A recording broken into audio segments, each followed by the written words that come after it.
The coronavirus has swept fear across the world, and on the heels of South Africa confirming 7 cases of the virus, people are taking extra precautions to protect themselves.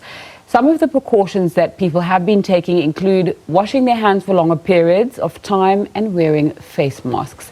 Leading retail pharmacy group Dischem says the fear of the coronavirus has affected sales of face masks that the company sells. Joining me now is Dischem's Barbara Lace, who's the regional clinic manager for the group. Thanks so much for your time on SABC News. Talk to us about how this panic perhaps around the coronavirus is affecting sales at Dischem. Hi, thanks for having me.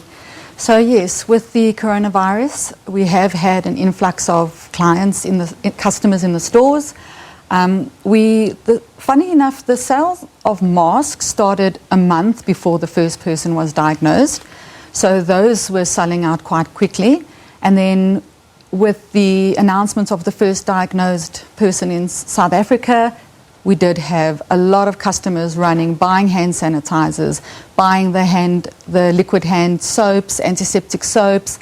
We've also seen an increase in sales of nose sprays, vitamin C's, and surface disinfectants as well. It has placed strain on the company, as you can imagine, because we never anticipate how big something's going to get. You know, the World Health Organization guidelines say washing your hands for 20 minutes with soap and water helps to reduce the spread of the infection. And that has always been what we've promoted. So we have had to up our orders. Suppliers, we are in constant communication with suppliers to up their production. And we have good authority that within 2 weeks, we'll have enough stock in the stores.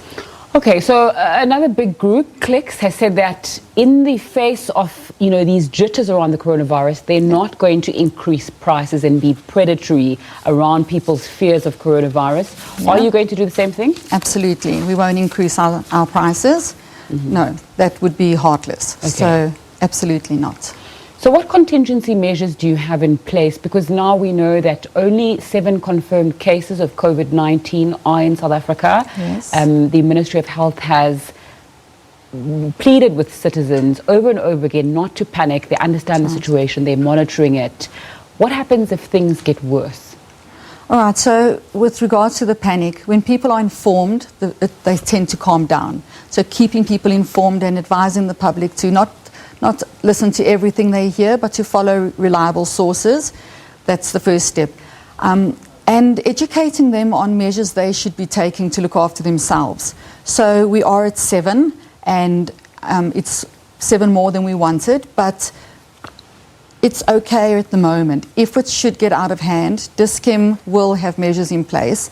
If we need to reach out and help people in South Africa, we will. But at the moment, we'll have enough products. The shelves aren't completely empty. There are stores that do still have the hand sanitizers, but your ordinary soap and water at home is good enough.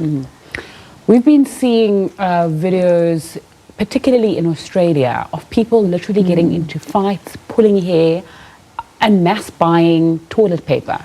And one of the videos, you can see a store manager trying to calm everybody down. Yep. We know that for now, people are not panicking, but if the number increases, there may be that. What do you do in your stores to try and keep people calm? Do you have numbers in terms of you can't walk in there and buy 15 hand sanitizers, 40 or 100? Yeah, well, we really want the public to be aware of your fellow citizens. So if you're buying all the hand sanitizer, you're protecting yourself, but nobody else is protecting themselves. And how would that help you? So yes, we are encouraging people to minimize how many they're buying by applying hand sanitizer 10 times, won't give you 10 times protection. But if there's schools that need bulk, we try to direct each customer in the store. We have people in the aisles that help them. So if they need bulk, we'll scrutinize why and help them in those situations. Thank you so much for your time this afternoon. Dischem's Barbara Lace, who's the regional clinic manager for the group, joining me in studio, discussing the coronavirus and the impact that it's having on sales in